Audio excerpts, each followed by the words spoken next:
ತುಲಾ ರಾಶಿಯವರಿಗೆ 5ನೇ ಮನೆಯಲ್ಲಿ ಇಷ್ಟು ದಿನ ಶನಿಯ ಸಂಚಾರ ಇತ್ತು.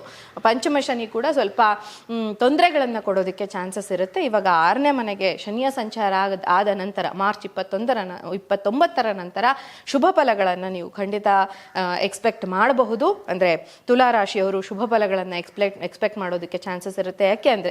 ಯಾಕೆ ಅಂತ ಹೇಳಿದ್ರೆ ಶನಿ ಸಿಕ್ಸ್ತ್ ಹೌಸಲ್ಲಿ ತುಂಬ ಒಳ್ಳೆಯ ರಿಸಲ್ಟ್ಸ್ನ ಕೊಡೋದಕ್ಕೆ ಅವಕಾಶ ಇರುತ್ತೆ ಅಂತ. ಇನ್ನು ಗುರುವಿನ ಸ್ಥಾನ ಬಂದು 9ನೇ ಮನೆಗೆ ಮೂವ್ ಆಗ್ತಾನೆ ಮೇ 30ರ ನಂತರ. 9 ತುಂಬ ಶುಭ ಸ್ಥಾನ ಆಗಿರುತ್ತೆ.